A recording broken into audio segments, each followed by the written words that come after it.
Hold it! I got some shit to talk. Okay, so this fucking confused me, and I'm still confused. So, basically, I was doing some research, and it turns out that, for some reason, Season 3 of Scooby-Doo, Where Are You? Was made in 1978, which is almost 10 years after the original was made. And at first I thought this was weird, but then I remembered there was another series called the Scooby-Doo movies, which is basically, they did crossover episodes with, sometimes it was actors like Don Knotts or Dick Van Dyke, you handsome bastard, and even characters like the Addams Family and, yeah, for some reason the Harlem Globetrotters. But anyways, so that was fine, but then I seen that there was another show, and this one is the Scooby-Doo show, which is fine. I knew about this one too, but here's where shit gets confusing, because there's 3 seasons of the Scooby-Doo show. There's 3 seasons of Scooby-Doo, Where Are You? As it turns out, when they were trying to revive Scooby-Doo, Where Are You? In the late 70s, it aired under the Scooby-Doo and Dynamite Hour, and also under Scooby-Doo Laugh Olympics, which is a completely different show also. But anyways, so when they were trying to revive Scooby-Doo, Where Are You? They were in the middle of the Scooby-Doo show. So the first 9 episodes of the 3rd season of the Scooby-Doo show are technically the 3rd season of Scooby-Doo, Where Are You? I don't know why they did this. I don't.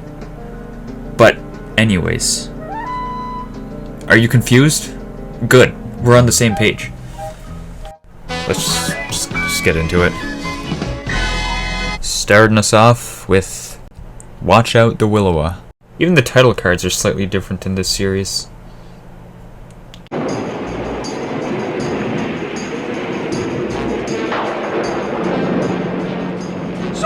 Like we're in for a bad storm. What is that? A couple episodes ago, you were riding this thing. What is this? Where'd you guys fucking find this? How much farther? There! The Indian picture rocks. 10 years later, we're still calling native people Indians, huh? Zoinks! Look at that! Oh.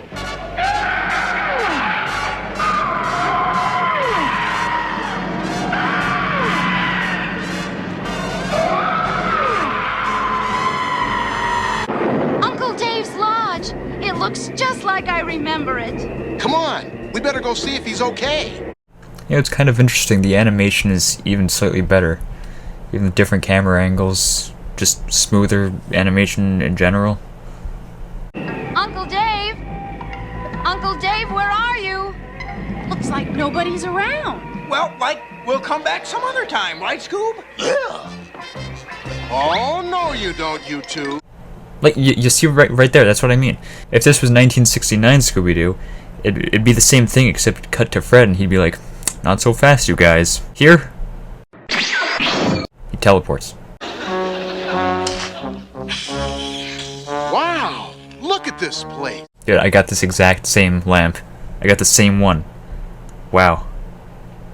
He must have been eating his dinner when whatever happened happened. No sense letting good food go to waste, huh, Scoob? Zoinks! What's that?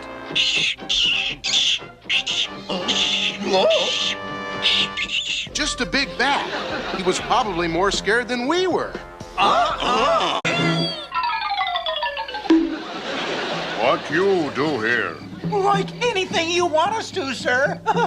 Oh, God. Oh, God.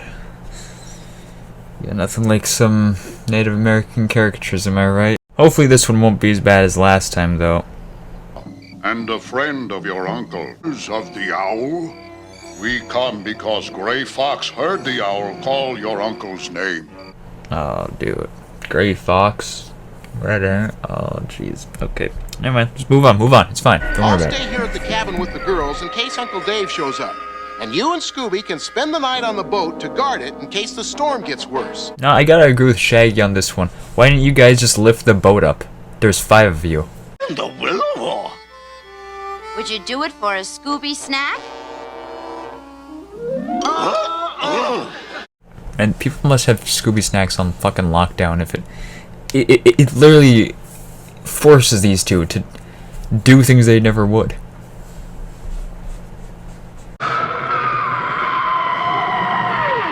It's coming after you, Scoob.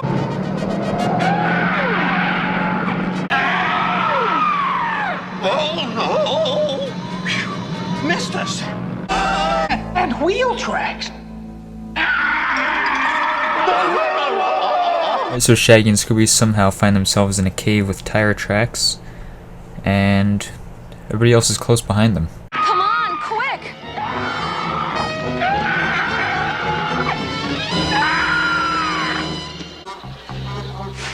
And look at all this other neat stuff. Paintings, hi-fis, silver, statues. And by everybody else close behind them, I literally mean everybody.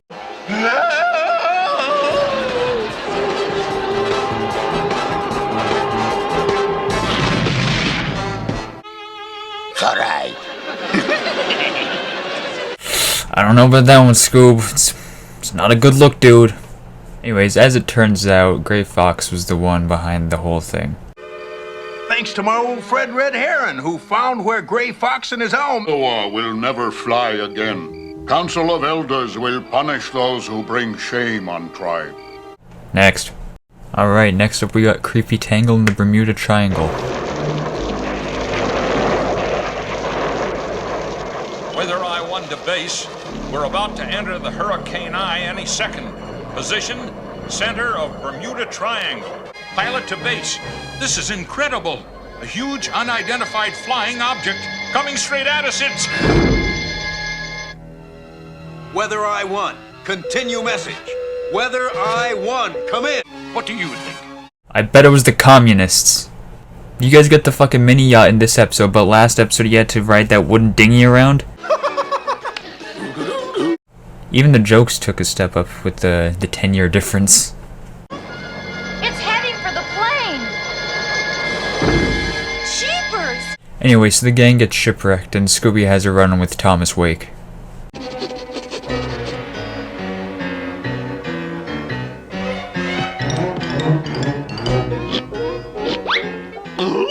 Get off this island!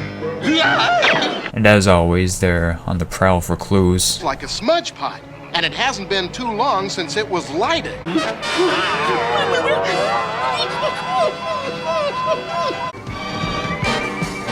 let's hide in this old ventilator. Okay. I like that they didn't even question that there was an air vent on the island.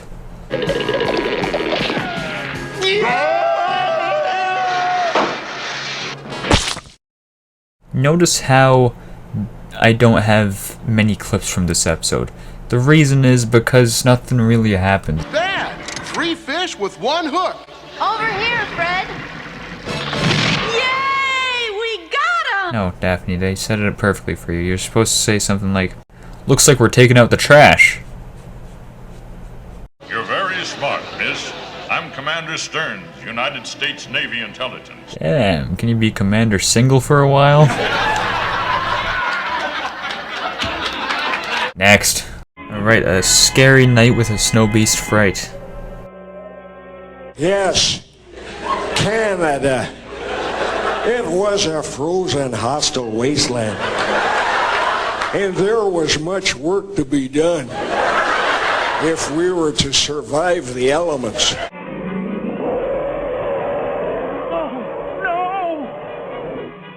Just what I always wanted, my own little bunny rabbit. Who's down there? Where?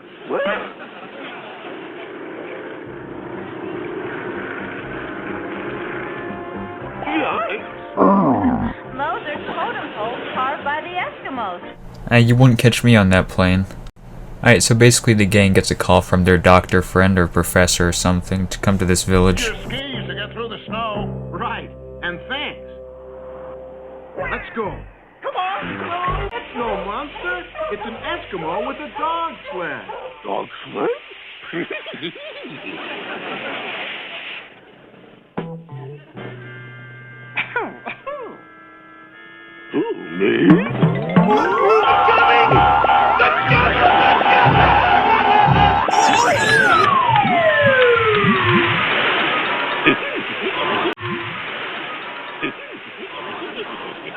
I am Manuk, chief of this village. Beast was angered when we built our village on sacred land. Now we must go. Just a minute, Chief. Where did the professor have his headquarters? In Ttfund. There. Anybody home?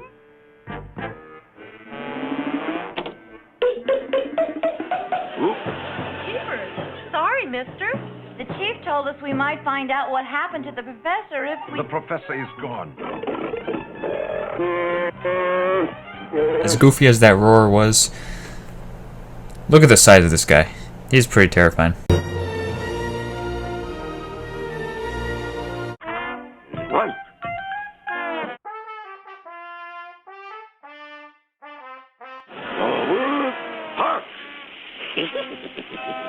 I gotta be honest with you though, I don't think Scooby has a single leadership bone in his body.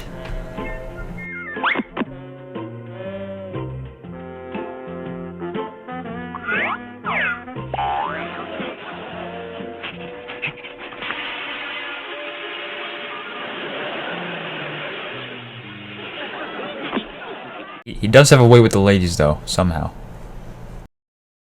That was kind of smart though. I mean, maybe I should freeze myself. Anyway, so the gang comes across a cave, and in the foreground we actually get a shot of the snow beast. Pretty cool. Something tells me we're getting closer to... What's that? It's coming from in here. The professor and Chief Manuk. Come on! We've got to get the professor and Manuk back up to the surface. We made it! Now all we have to do... Damn, okay Velma, alright. You got some moves.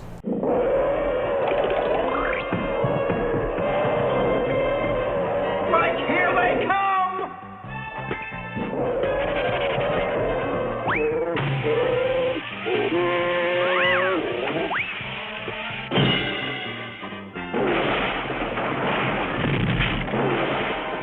Just as we thought. A hidden oil derrick. Wait, did we think that?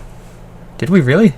I know we came across the black snow earlier, but were we on the same page about that? And the snow beast was a mechanical monster. Run by Baptiste, the professor's assistant. Once we put the clues together, it was really simple. Next. To switch a witch.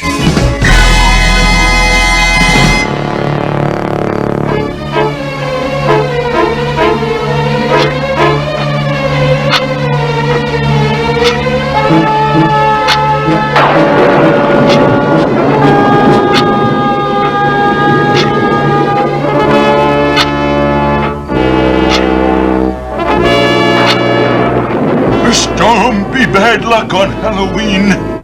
Wait, this episode takes place on Halloween? Guys, we're gonna have to postpone this one. Sorry.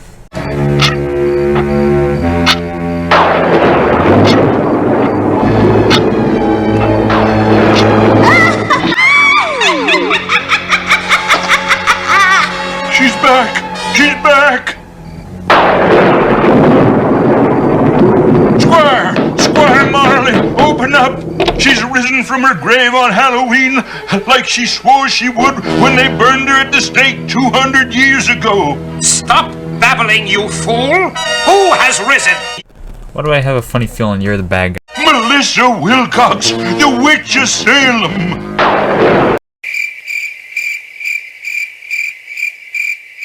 Do you know how many witches we burned?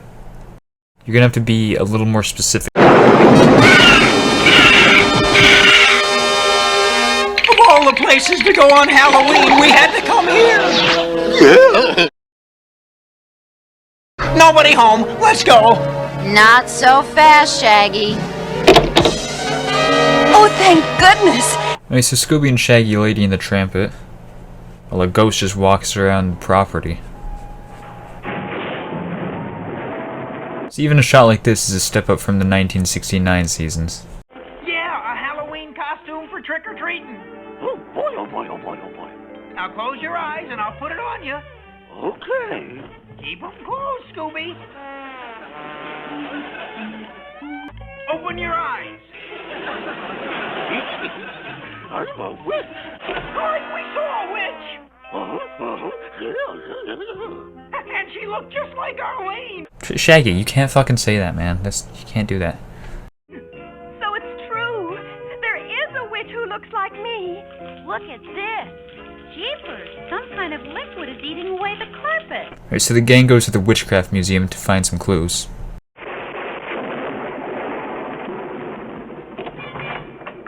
Wow, look at this. Those are the stocks where they punished people for breaking the laws. And that must be the dunking. Yep, this is a real thing. It was called a ducking stool, sometimes called a cucking stool, actually. It was pretty much just used to make people confess. Pretty horrible when you think about it, actually. Anyway, so the town starts to mob against the potential witch. Literal pitchforks and torches. Luckily, Mad Eye Moody showed up to save her, though. Confess to witchcraft. Like he's no witch, he's a dog. You take us for fools. See, right there, that's what I'm talking about. That's what I'm talking about right there. Look at it again, run it back. Shaggy takes his hand out of the stock. And then this guy drops this line. You take us for fools. Fucking genius. Anyways, so Fred, what are you doing? Shaggy and Scooby are keeping a lookout for them. Look, here comes the witch. Hurry, help me cover this hole. The witch is in for a surprise. No, don't! Help! Jeepers, we got her anyhow. She only pretended to be a witch to get the inheritance away from Arlene, her twin sister. Twin sisters? Twin sisters? Twin? I never knew she existed. And there's the man she bribed to help her. Garmooney, I thought he was my friend. Not so fast, you scoundrel! Who are you calling scoundrel? This wire we found at the grave came from the wiring Mooney built to make the witch glow. And that weird bubbling stain we found on Arlene's floor when the witch ran off was acid from the battery she used for the wiring. Oh! Our apologies for what happened. Yeah, at least he apologized. Moving on.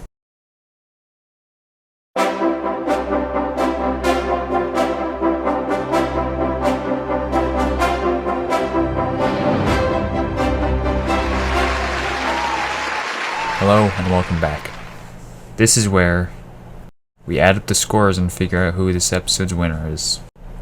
Just in case this is your first time watching, bring up the scoreboard. As you may know, we rank each villain in 4 categories: design, laugh, power, and plan. Each category has a total out of 5, making a perfect score of 20. Let's get into it. Starting off with the Willowa. Design, he gets a 3 because, I mean, it wasn't that scary. He was just a big owl. Which, I mean, yeah, that's scary when you think about it, but, I mean, the colors aren't even that scary. He's glowed in the dark. He sounds more like a cool friend, actually. That's just me, though. I don't know. The aliens from the Bermuda Triangle, they get a 2 because nothing really going on there. Kind of just skeletons with big eyes. They look like costumes, you know? Like, not a lot going on. The Snow Beast gets a 5 because, I mean, look at him. He's a giant T-Rex in the snow. This guy's pulling off some prehistoric shit.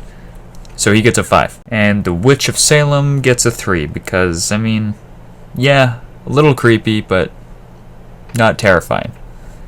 Alright, moving on to Laugh. The Willowa gets a 2 because Laugh is not just laugh, it's also yells and screeches and stuff, and the Willowa did screech. My only problem with it, though, is, I mean, it just kind of sounds like an owl. I'd still be terrified if I heard that in the middle of the woods at night. I'd probably just use the logical side of my brain and figure out it's an owl. The Bermuda Triangle aliens, as far as I know, I don't think they even really made a noise. They might have grunted a few times, but again, just like design, nothing going on there. The Snow Beast gets a 3 because, I mean, listen. Okay, so it's pretty fucking goofy, but I mean, Actually, no, I got nothing to say about that. It's pretty goofy. And the Witch of Salem gets a 4 because, you know, it was an alright laugh. You know, it was pretty good, actually. It wasn't... I could have used some more sinister cackling, but, you know, beggars can't be choosers. I actually can be. That's, like, kind of my job, but, you know. Powers. The Willowa gets a 3 because, I mean, powers weren't bad. He could fly. I mean, he was an owl, so is that really power? Not really. Apparently he could make people disappear. It's pretty good. Other than that, he just kind of flew around a bunch. Glow in the dark, that's useful if you ever run out of batteries, but other than that, not a lot going on. Bermuda Triangle aliens get a 1 because their ship did all the work, honestly. The Snow Beast gets a 2 because, again, not a lot going on. Dude could disappear and stuff, but I mean, it was a harsh blizzard out there. I mean, he could have just been walking really fast. He did stomp out an entire village, though, so I mean, he got big feet. And the Witch of Salem gets 2 because, weirdly enough, we didn't get a lot of powers from the witch. I could have used some broomstick flying or some runes or something. Nothing. Plan, the Willowa gets a 3 because, I mean, it was working. Other than the fact that you kidnapped, you know, what was he, like a park ranger or something? A border security officer? That's pretty bad. The Bermuda Triangle aliens get a 1 because, unfortunately for them, they suffer from Captain Cutler syndrome, which is stealing a vehicle, repainting it, and then reselling it, which is fine. Like I said in a previous episode, the difference between these guys and Captain Cutler is Captain Cutler faked his death. He was dead. Like, literally. That's why he got away with it for so long.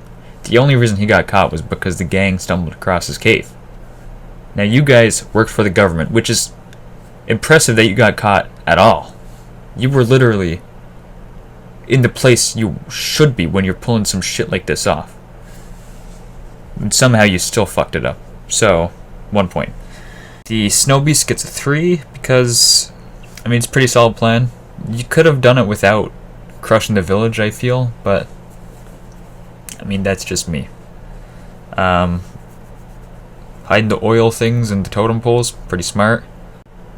I feel like getting rid of the village and your one, like, professional partner is probably your downfall, though. You could have definitely done a stealth job. You didn't have to bring in a T-Rex for this. And the Witch of Salem gets a 3 because, like every plan on this board this episode, is fucking ambitious. I mean, your plan would have worked too, actually, which is pretty funny, but I just don't really get the point behind it. Your plan was good. It was drive your sister out of town so that you could take the family fortune, but your sister didn't even know you existed. Why didn't you just talk to her? I'm sure she's a nice person. Let's add up the scores and see who the winner of this episode is. Starting off with the Willowa, total score of 11. The Bermuda Triangle aliens, a 5. The Snow Beast, a 13. And the Witch of Salem at 12. Making the Snow Beast this episode's winner. Congratulations. And join us next time when we deal with a snack pack, the Loch Ness Monster. I don't even have a joke for this guy. His name is already Iron Face. And, you know, I'll give you a few options. You can either call it childhood trauma or a dude in a fursuit. It's up to you. I don't care. Thanks for watching, and we'll see you next time.